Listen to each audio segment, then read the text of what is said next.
Welcome to my YouTube channel. 10th class NCERT science का chapter number 1 रासायनिक अभिक्रियाएं एवं समीकरण। इसके इम्पोर्टेंट्स नोट्स फैक्ट्स और एग्जाम दृष्टि से सभी इम्पोर्टेंट टॉपिक्स का हमारे यूट्यूब चैनल पर विस्तृत व्याख्यान है, जिसे आप अच्छे से अच्छे बेहतर तैयारी करके एग्ज़ाम के लिए तैयार हो सकते हैं।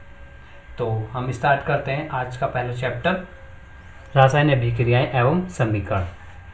ऐसे परिवर्तन जिनमें नए गुणों वाले पदार्थों का निर्माण होता है उसे रासायनिक अभिक्रिया कहते हैं। तो क्वेश्चन कैसे बनता है यहाँ से कि रासायनिक अभिक्रिया किसे कहते हैं? रासायनिक अभिक्रिया उसे कहते हैं ऐसे परिवर्तन जिसमें नए गुणों वाले पदार्थों का निर्माण होता है, उसे रासायनिक अभिक्रिया कहते हैं। नेक्स्ट, ऐसे पदार्थ जो किसी रासायनिक अभिक्रिया में हिस्सा लेते हैं। क्या? ऐसे पदार्थ जो किसी रासायनिक अभिक्रिया में हिस्सा लेते हैं उन्हें अभिकारक कहते हैं। आपसे क्वेश्चन पूछा जाएगा अभिकारक किसे कहते हैं? अभिकारक ऐसे पदार्थ होते हैं जो रासायनिक अभिक्रिया में हिस्सा लेते हैं, तो क्या कहलाते हैं? अभिकारक कहलाते हैं। नेक्स्ट, ऐसे पदार्थ जिनका निर्माण रासायनिक अभिक्रिया में होता है उन्हें उत्पाद कहते हैं। आपसे पूछा जाएगा क्वेश्चन कि उत्पाद किन्हें कहते हैं? उत्पाद ऐसे पदार्थ होते हैं जिनका निर्माण रासायनिक अभिक्रिया में होता है। आप समझ गए? अभिकारक और उत्पाद किन्हें कहते हैं?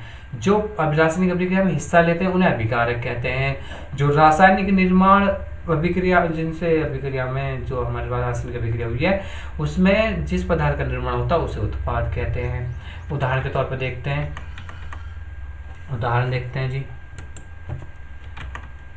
उदाहरण, भोजन का पाचन, श्वसन, लोहे पर जंग लगना, मैग्नीशियम फीते का जलना, दही का बनना, ये क्या है? इसके उदाहरण हैं। उदाहरण आगे, रासायनिक अभिक्रिया के परीक्षण। जो रासायनिक अभिक्रिया होती है उसमें क्या क्या परीक्षण होते हैं, क्या क्या परिवर्तन हो सकते हैं, ये सब बताया गया है। अवस्था में परिवर्तन आपसे पूछा जा सकता है कि रासायनिक अभिक्रिया में के परीक्षण क्या क्या है। तो रासायनिक अभिक्रिया के परीक्षण क्या? अवस्था में परिवर्तन, रंग में परिवर्तन, ताप में परिवर्तन, गैस का उत्सर्जन। रासायनिक परिवर्तन को कैसे प्रदर्शित किया जाता है? बस रासायनिक में जो परिवर्तन होते हैं उनको किस प्रकार प्रदर्शित किया जाता है? तो इस प्रकार शब्द समीकरण दे रखे और रासायनिक समीकरण दोनों चीज़ों में समझाया गया है। तो शब्द समीकरण, जिंक प्लस सल्फ्यूरिक अम्ल, ये क्या हो गया हमारे पास? दोनों क्या हो गया? अभिकारक। इन दोनों क्या हमने मिला रहे हैं, जिंक को सल्फ्यूरिक अम्ल में हम मिक्स कर रहे हैं। तो तीर के बाद जो बनता है वो क्या बनता है? हमारा उत्पाद बनता है।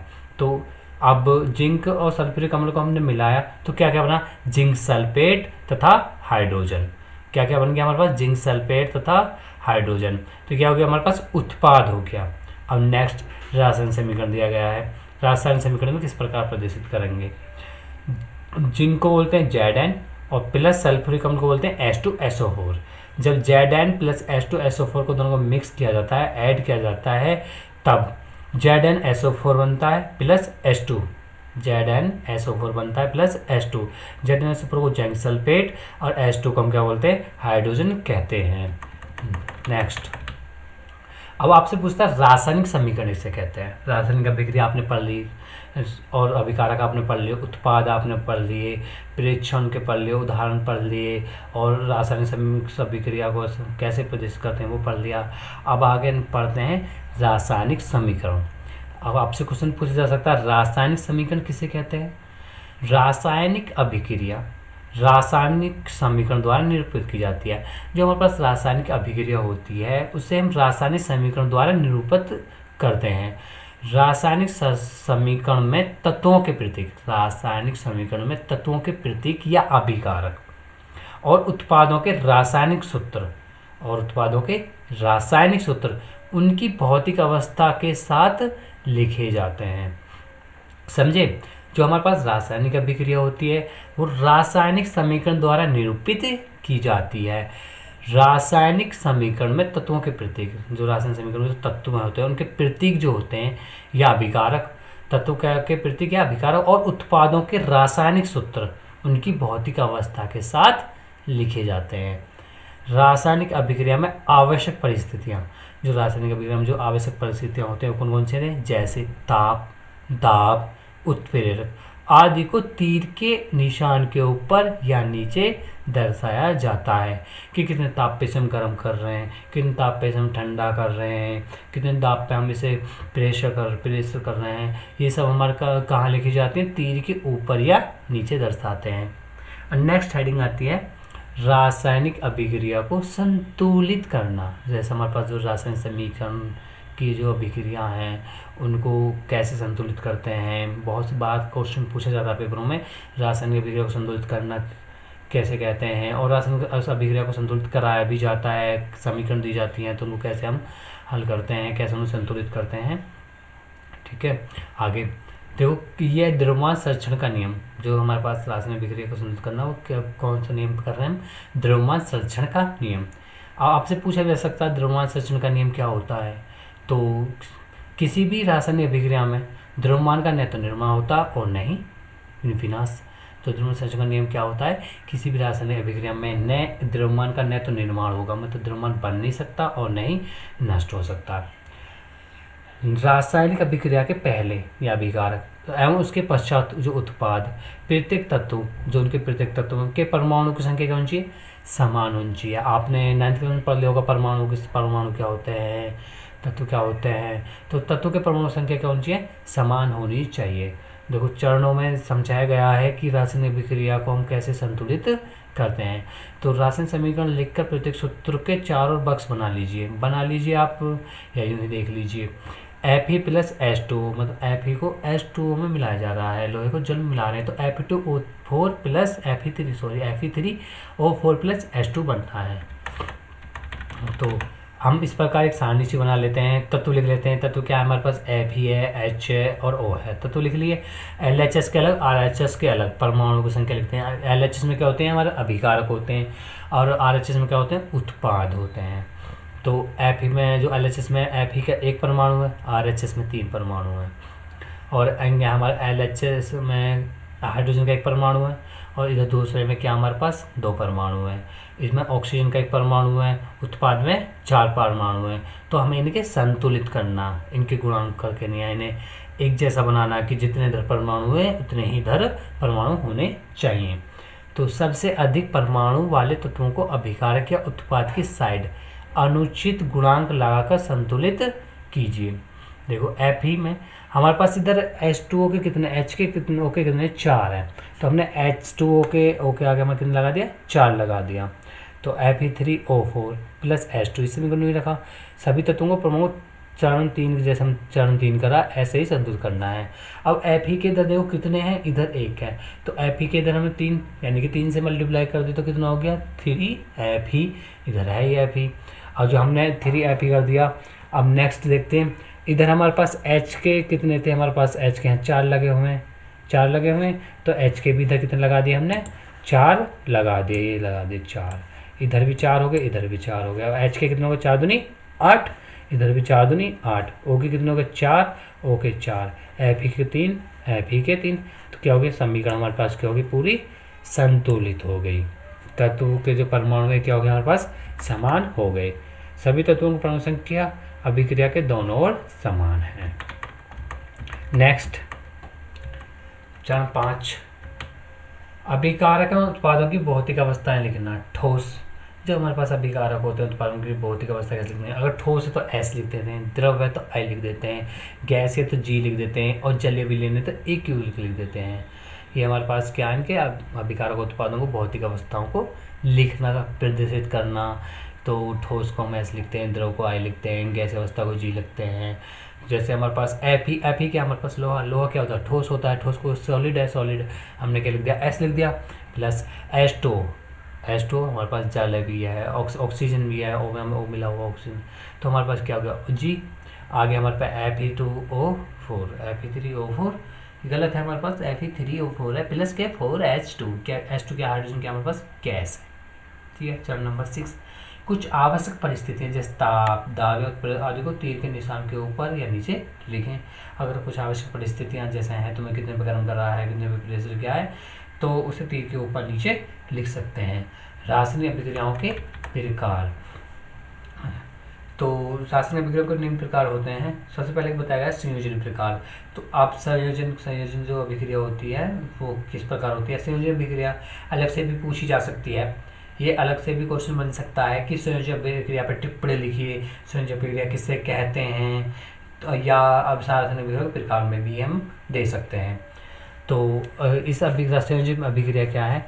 इस अभिक्रिया में दो या दो से अधिक अभिकारक मिलकर एकल उत्पाद बनाते हैं। मतलब अभिक्रिया में दो या दो से अधिक अभिकारक होंगे। जो हमारे पास लेफ्ट हैंड साइड में होते हैं क्या होते हैं, अभिकारक होते हैं। जो राइट हैंड साइड में उत्पाद होते हैं।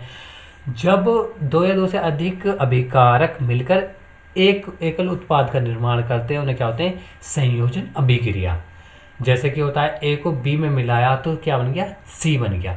सी बन गया। उदाहरण के लिए देखते हैं, कोयले का दहन।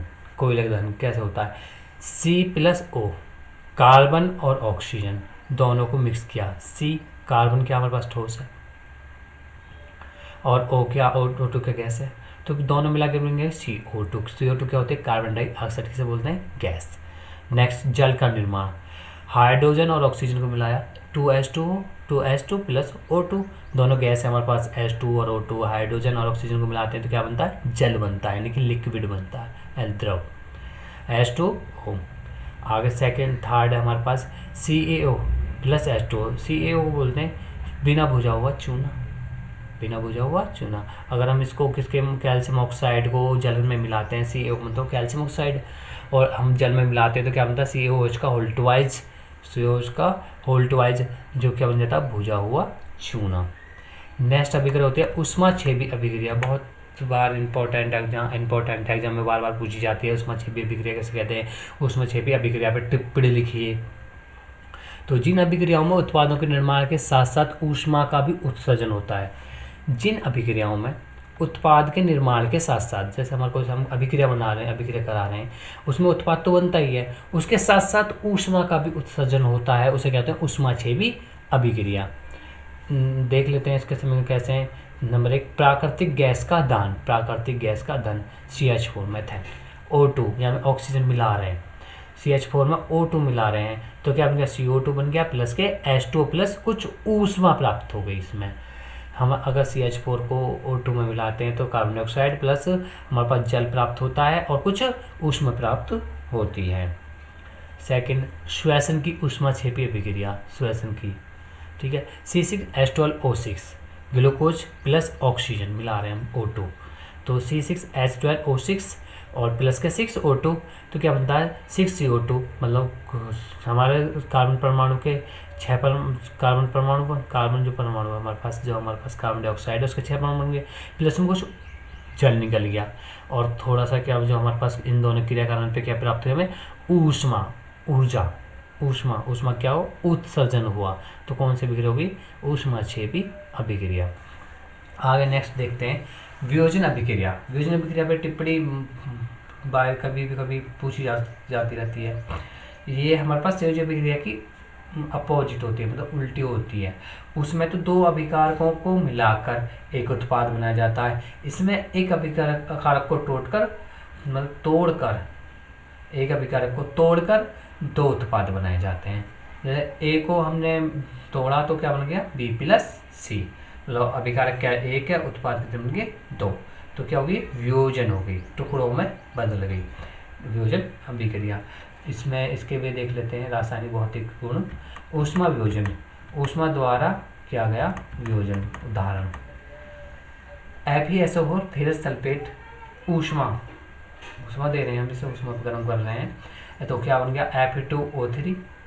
FeSO4 हमारे पास अभिकारक है, एक अली है, Fe2O3 बन गया, SO2 बन गया और SO3 बन गया। ये हमारे पास क्या हो गया, हमारे पास उत्पाद हो गए। आगे CaCO3 चूना पत्थर, कैल्शियम कार्बोनेट क्या होगा, चूना पत्थर। ऊष्मा मतलब गर्म कर रहे हैं तो CaO प्लस और CO2 क्या हो गया, भुजा हुआ चूना बन गया। मतलब चूना पत्थरों को अगर हम गर्म करते हैं तो क्या अभिकारक क्या एक है और हमारे पास भुजा हुआ चूना बन जाता है और कार्बन डाइऑक्साइड निकल जाती है, उसे क्या बोलते हैं हम, 2 बन गया हमारे पास उत्पाद। तो कौन सी अभिक्रिया होगी, वियोजन अभिक्रिया। वैद्युत वियोजन, जो वैद्युत धारा हो तो उसमें के उदाहरण देता हुआ क्या, वैद्युत वियोजन। विद्युत धारा प्रवाहित कर होने वाला वियोजन। विद्युत धारा प्रवाहित करके देखते हैं कि क्या क्या वियोजन होते हैं। यदि हम जल में H2 में विद्युत धारा उत्पन्न करें, मतलब मिलाएं भेजें, तो क्या हो जाता है H2 प्लस O2, हाइड्रोजन अलग निकालती है, ऑक्सीजन अलग निकल जाती है। ये क्या होता है विद्युत वियोजन। आप इसका डायग्राम के अनुसार समझ भी सकते हैं, जैसे कि दिखाया गया है।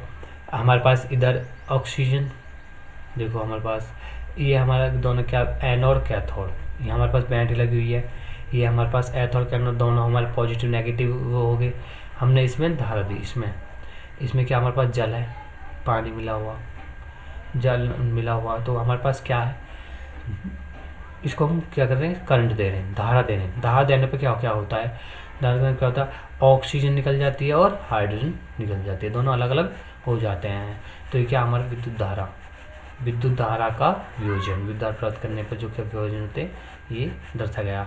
अब प्रकाशीय वियोजन देखोगा। प्रकाशीय वियोजन सूर्य के प्रकाश में की उपस्थिति में, सूर्य के प्रकाश में बहुत सारे वियोजन होते हैं। सूर्य के प्रकाश की उपस्थिति में होने वाले वियोजन, तो उदाहरण देख लेते हैं। AgCl को हम सूर्य का प्रकाश दे रहे हैं, AgCl है हमारे पास, उसको हम सूर्य का प्रकाश दे रहे हैं, तो Ag अलग हो गया, Cl हो गया, Ag का 2 हो गया प्लस के Cl2 हो गया, क्लोरीन निकलेगी। नेक्स्ट इसी प्रकार 2AgBr में यदि हम सूर्य का प्रकाश डालें तो Ag अलग हो गया, Br2 अलग हो गया, ब्रोमीन अलग हो गई। तो इस अभिक्रिया का उपयोग श्याम श्वेत अभी फोटोग्राफी में होता है। तो आपसे पूछा जा सकता है कि श्याम श्वेत फोटोग्राफी में किस वियोजन अभिक्रिया का प्रयोग होता है, तो प्रकाशीय वियोजन अभिक्रिया का प्रयोग श्याम श्वेत फोटोग्राफी में होता है। नेक्स्ट अभिक्रिया क्या आती है, ऊष्मा शोषी अभिक्रिया। कौन सी अभिक्रिया आती है, ऊष्मा शोषी अभिक्रिया। जिन अभिक्रियाओं में अभिकार को तोड़ने के लिए ऊष्मा प्रकाश या विद्युत ऊर्जा की आवश्यकता होती है, ऊष्मा शोषी अभिक्रिया कहलाते हैं। जिन अभिक्रियाओं में अभिकारकों को तोड़ने के लिए ऊष्मा, प्रकाश या विद्युत ऊर्जा की आवश्यकता होती है, ऊष्मा शोषी अभिक्रिया कहलाती है। नेक्स्ट अभिक्रिया होती है विस्थापन अभिक्रिया। विस्थापित करना, एक जगह से दूसरी जगह जाना, क्या हो जाता है, मतलब विस्थापित हो जाती है, विस्थापन अभिक्रिया बोलते हैं। इन अभिक्रियाओं में अधिक क्रियाशील तत्व, क्या होता है विस्थापन अभिक्रियाओं में, इन अभिक्रियाओं में अधिक क्रियाशील तत्व कम क्रियाशील तत्व को उसके यौगिक से विस्थापित कर देते हैं, अलग कर देते हैं, दूसरी जगह पहुंचा देते हैं।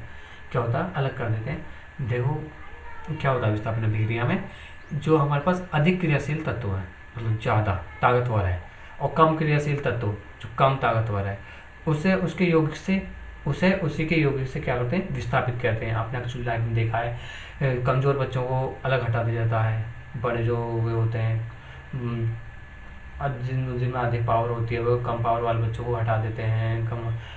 आजकल यही होता है। तो विस्थापन प्रक्रिया में भी यही होता है कि अधिक क्रियाशील तत्व कम क्रियाशील वाले तत्वों को उसके यौगिक से अलग कर देते हैं, विस्थापित कर देते हैं। जैसे Fe प्लस COSO4 मिला रहे हैं हम कॉपर सल्फेट में, हम यदि लोहे को कॉपर सल्फेट में मिलाते हैं तो FeSO4, मतलब क्या होता है, Cu ने SO4 को विस्थापित कर दिया Fe के साथ, FeSO4, Cu क्या हो गया, अकेला हो गया Cu। ये हमारे पास इसकी रासायनिक अभिक्रिया का उदाहरण है। देखो इसका डायग्राम भी दिया गया है, जैसे कैसे कैसे हम इसको कर सकते हैं। फर्क न लिया, धागा लिया, कॉपर सल्फेट का लोहे की कील ली और स्टैंड बनाया, तो समझा गया लोहे की कील पर भूरे रंग की कॉपर के पास जम गई। CuSO4 के नीले विलेन का रंग हरा FeSO4 के निर्माण के कारण हो गया। इसी प्रकार Zn जिंक में कॉपर सल्फेट मिलाएं, तो कॉपर सल्फेट में जो कॉपर होता है वो सल्फेट को क्या होता है, विस्थापित कर देता है, किसके साथ, Zn के साथ। तो ZnSO4 plus Cu। Zinc copper से अधिक क्रियाशील तत्व है, जिंक क्या कॉपर से अधिक क्रियाशील तत्व है। द्विस्थापन अभिक्रिया, इस अभिक्रिया में उत्पादों का निर्माण, जो हमारे पास द्विविस्थापन अभिक्रिया है, इस अभिक्रिया में उत्पादों का निर्माण दो यौगिकों के बीच के आदान प्रदान से होता है। देखो द्विविस्थापन जो अभिक्रिया होती है, जो अभिकारक होते हैं, अभिक्रिया में जो उत्पाद होते हैं, इस अभिक्रिया में उत्पादों का निर्माण, जो विकारक होते हैं जो उत्पादों का निर्माण करते हैं, दो यौगिक के बीच के आयनों का क्या कहते हैं, आदान प्रदान करते हैं। जैसे समीकरण द्वारा समझा गया है Na2SO2 प्लस BaCl2 क्या हुआ, BaSO4 हो गया, आयन विस्थापित कर लिए, SO2 तो SO4 हो गया, और क्या 2NaCl क्या हो गया 2NaCl। ठीक है, यहाँ SO2 नहीं है SO4 है, इसे ये जो by the way wrong mistake है, तो ये क्या हमारे पास SO4 है, ये टाइपिंग में गलती हो गई है। देखो Na2SO4 को अगर हम BaCl2 मिला रहे हैं तो क्या हो गया हमारे पास, ये आयन विस्थापित हो गया, Ba के साथ SO4 हो गया और Na2Cl2 हो गया, क्या होगा 2NaCl। Na2SO4 क्या बोलते हैं, सोडियम सल्फेट, BaCl2 को क्या बोलते हैं, बेरियम क्लोराइड, और क्या मतलब BaSO4 बन गया बेरियम सल्फेट, और NaCl क्या बोलते हैं, सोडियम क्लोराइड। बेरियम सल्फेट के सफ़ेद अविलेय अवक्षेप का निर्माण होता है। इसमें क्या होता है, बेरियम जो होता है उसके सल्फेट, जो बेरियम सल्फेट होता है उसका सफ़ेद अविलेय अवक्षेप का निर्माण होता है। इसलिए इस अभिक्रिया को अवक्षेपण अभिक्रिया भी कहते हैं। द्विविस्थापन अभिक्रिया को क्या बोलते हैं, अवक्षेपण अभिक्रिया भी कहते हैं। नेक्स्ट, उपचयन एवं अपचयन। एग्जाम पॉइंट ऑफ व्यू के बहुत के लिए इम्पोर्टेंट है, एग्जाम के लिए बहुत इंपॉर्टेंट, बहुत बार पूछी जाती है, बेसिक एग्जाम्स में पूछी जाती है। उपचयन अभिक्रिया, जब किसी पदार्थ में ऑक्सीजन की वृद्धि होती है। सेकंड, जब किसी पदार्थ में हाइड्रोजन का ह्रास होता है, मतलब हाइड्रोजन की हानि होती है। ऑक्सीजन की तो वृद्धि हो और हाइड्रोजन की हानि हो, हाइड्रोजन का ह्रास हो, तो उपचयन अभिक्रिया कहलाती है। जैसे C+O2 क्या हो गया CO2, 2CO + O2 क्या हो गया 2CO, CO में H2 और ऊष्मा दी तो क्या हो गया Cu + H2। ये क्या हो गया उपचयन अभिक्रिया के उदाहरण। अपचयन उपचयन का क्या होता है, अपोजिट होता है, उल्टा होता है। जब किसी पदार्थ में ऑक्सीजन का ह्रास हो, उसमें ऑक्सीजन की वृद्धि होती है तो इसमें ह्रास होती है। जब किसी पदार्थ में हाइड्रोजन की वृद्धि होती है उसमें ह्रास होता है, इसमें क्या होती है, वृद्धि होती है। जैसे CO + H2 मिलाया तो क्या होगा COH2O, क्या बन गया, जल गया। उपचयन अपचयन दोनों क्रियाएं हैं, मतलब इधर से इधर लिख देंगे तो ये उपचयन की होगी, इधर लिख देंगे तो ये अपचयन की होगी। इस अभिक्रिया में कॉपर ऑक्साइड कॉपर में अपचयित हो जाता है। इस अभिक्रिया में कॉपर की ऑक्साइड जो क्या कॉपर में अपचयित हो जाता है। हाइड्रोजन अपचयित होकर जल बन जाता है, हाइड्रोजन क्या अपचयित होकर जल बनता है। इस अभिक्रिया में उपचयन तथा उपचयन दोनों ही हो रहे हैं। इसे रेडॉक्स अभिक्रिया भी कहते हैं। रेडॉक्स अभिक्रिया इसे कहते हैं जिसमें वह अभिक्रिया जिसमें अपचयन उपचयन दोनों हो रहे हैं उन्हें क्या होते हैं, रेडॉक्स अभिक्रिया कहते हैं। रेडॉक्स अभिक्रिया पर टिप्पणी काफी बार पूछी गई है, बहुत बार पूछी, बहुत इंपॉर्टेंट है रेडॉक्स अभिक्रिया। तो रेडॉक्स अभिक्रिया वे अभिक्रिया होते हैं जिसमें अपचयन उपचयन दोनों अभिक्रियाएं हो रही हैं, उन्हें क्या बोलते हैं हम, रेडॉक्स अभिक्रिया कहते हैं। दैनिक जीवन में उपचयन अभिक्रियाओं का प्रभाव। दैनिक जीवन में उपचयन अभिक्रियाओं का प्रभाव होता है जैसे संक्षारण पर टिप्पणी, बहुत इंपॉर्टेंट है, मोस्ट इंपॉर्टेंट है संक्षारण पर टिप्पणी। जब कोई धातु ऑक्सीजन आर्द्रता अम्ल आदि के संपर्क में आती है, कोई भी धातु ऑक्सीजन आर्द्रता और अम्ल के आदि के संपर्क में आती है, जिससे धातु के ऊपरी परत कमजोर संचारित हो जाती हैं, ऊपरी परत जो है कमजोर संचारित हो जाती हैं। जैसे लोहे की वस्तुओं पर जंग लगना, चांदी के ऊपर काली परत, तांबे के ऊपर हरी परत चढ़ना संचारण के क्या है, उदाहरण है। और यह सद्य लेपन या विद्युत लेपन और पेंट के संचारण में धातुओं को बचा जा सकता है। जो पेंट होता है, मतलब लोहे की जो परत वर्त जम जाती है, जंग लग जाता है, उन्हें पेंट करके तेल लगा के विद्युत लेपन करके बचाया जा सकता है। नेक्स्ट आती है विकृत गंधिता बहुत इंपॉर्टेंट है। वसायुक्त और तेलीय खाद्य सामग्री, क्या होता है, वसायुक्त और तेल जो खाद्य सामग्री होती है वायु के संपर्क आने पर उपचयित हो जाती हैं, जिससे उनके स्वाद और गंध में परिवर्तन हो जाता है, इसे विकृत गंधिता कहते हैं। ये अक्सर हर किसी के घर में होता है। वसायुक्त और खाद्य सामग्री को वायु के संपर्क में आने पर क्या हो जाएंगे, अपचयित होंगे। छोड़ के देख लेना, आप कुछ रख के देख लेना। तो उनके स्वाद और गंध में क्या होता है, परिवर्तन हो जाता है। इसे क्या होता है, विकृत गंधिका कहते हैं। विकृत गंधिका को रोकने के उपाय, पृथ्वी ऑक्सीकारक का उपयोग करके, वायुरोधी बर्तन में खाद्य सामग्री रख के, वायु के स्थान पर नाइट्रोजन गैस द्वारा, वायु के स्थान के अंदर नाइट्रोजन गैस, और शीतलन द्वारा, फ्रीज, शीतलन मतलब फ्रीज द्वारा। आगे आ जाते हैं प्रश्नावली। देखो क्वेश्चन क्या क्या पूछे जा सकते हैं। जब लोहे की कील को जब हम लोहे की कील को कॉपर सल्फेट विलयन में 15 मिनट के लिए डुबोया जाता है, तो लोहे की कील पर और कॉपर के सल्फेट पर के विलयन के रंग में क्या परिवर्तन होता है। अभी ऊपर समझा दिया जा, वही है ये। आगे परिवर्तन को पहचान, बर्फ़ का पिघलना, जो हमारा बर्फ़ होता है वो पिघलता है, कैसा परिवर्तन है। दूध का दही में बदलना, ये कैसा परिवर्तन है। और श्वसन को ऊष्मा छिपी विकृति कहते हैं, ये भी। वायु संप्रकांड कॉपर के बर्तन की चमक क्यों चली जाती है, ये। आलू की चिप्स के पैकेट में नाइट्रोजन गैस क्यों भरी जाती है, जिससे आलू जो क्या उसमें चिप्स होती हैं वो क्या होते हैं, खराब ना हो। इसमें गहरे रंग के बोतल में भंडारित क्यों किया जाता है। द्वितीय स्थापना अभिक्रिया का एक उदाहरण दीजिए, अभी ऊपर बताया था द्वितीय स्थापना अभिक्रिया। और N2+3H2 NH3 रासायनिक अभिक्रिया को पहचानिए, मतलब इसमें 2 अभिकारक हैं, एक उत्पाद बना उत्पाद है, तो क्या हो सकते हैं। गर्मियों में दूध को किस ताप पर रखना चाहिए, क्या होता है जब। ये सब इंपॉर्टेंट क्वेश्चन है। लघु उत्तरीय प्रश्न, संयोजन अभिक्रिया क्या है, इसके ऊष्माक्षेपी वियोजन क्या है, संतुलित अभिक्रिया कैसे करेंगे, संतुलित समीकरण कैसे करेंगे, विकृत गंधिका। ये हमारे क्या सब इंपॉर्टेंट क्वेश्चन है। संरचना को बढ़ा देने वाली 2 शर्त, जिंक धातु की पट्टी में क्या परिवर्तन होता है। लघु उत्तरीय प्रश्न, रेडॉक्स अभिक्रिया, जिसमें अपचयन उपचयन दोनों अभिक्रियाएं हों, क्या बोलते हैं, रेडॉक्स अभिक्रिया बोलते हैं। कैथोड तथा एनोड पर अतिरिक्त गैस का नाम बताइए, अभी चल के बाद बताया था। ये सब क्या हमारे पास बहुत ज़्यादा इंपॉर्टेंट क्वेश्चन है, और इनके इंपॉर्टेंट जो क्वेश्चन हैं इसके आंसर भी मैं अपने यूट्यूब पे दे दूंगा सभी को, मतलब एक अच्छी तरीके से समीकरण को लिख लिख के आपको मैं यूट्यूब पे एक वीडियो नेक्स्ट वीडियो आएगी उसको मैं आपको दे दूंगा, इनके सभी के आंसर और इम्पोर्टेंट जो इस चैप्टर से इम्पोर्टेंट क्वेश्चन है सभी के आपको सॉल्यूशन मिल जाएंगे। हर चैप्टर के वीडियो के बाद एक और वीडियो आएगी जो इम्पोर्टेंट क्वेश्चन होंगी फॉर एग्जामिनेशन।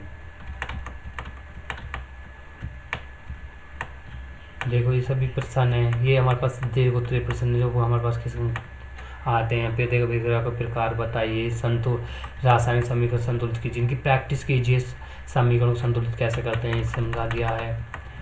और ये हमारे पास संतुलित अवस्था में संतुलित कर रहे हैं, मैंने कहा रासायनिक परिवर्तन कर उन्हें संतुलित करना है। दीर्घ प्रश्नों के उत्तर प्रश्न, ये हमारे वियोजन विक्रिया, संयोजन विक्रिया, विस्थापन, द्विस्थापन वियोजन विक्रिया कहते हैं, ये सब इनके आंसर देख लीजिए। आज की क्लास यहीं समाप्त होती है। 10th क्लास का जो हमारा 10th क्लास की जो साइंस उसका पहला चैप्टर फिनिश हो गया है। इसके जो क्वेश्चंस हो गए हैं नेक्स्ट वीडियो में आएंगे। नेक्स्ट वीडियो में आपको क्वेश्चन का विस्तार दे दिया जाएगा जो इम्पोर्टेंट होंगे आपके एग्जाम के लिए, एग्जाम की दृष्टि से वो आपको पूरी तरीके से बेहतरीन तरीके से आपको नोट्स प्रोवाइड किए जाएंगे। कृपया करके हमारे यूट्यूब चैनल को सब्सक्राइब करें, लाइक करें, शेयर करें। जिन बच्चों के पास ट्यूशन कोचिंग के फीस देने के लिए नहीं, यूट्यूब पर मेरे यूट्यूब चैनल पर फ्री पढ़ें, मैं यूट्यूब पर फ्री ही पढ़ाऊँगा। अभी हम 10th की मैथ स्टार्ट करने वाले हैं, साइंस स्टार्ट किया है। थैंक यू, धन्यवाद, थैंक्स फॉर वॉचिंग।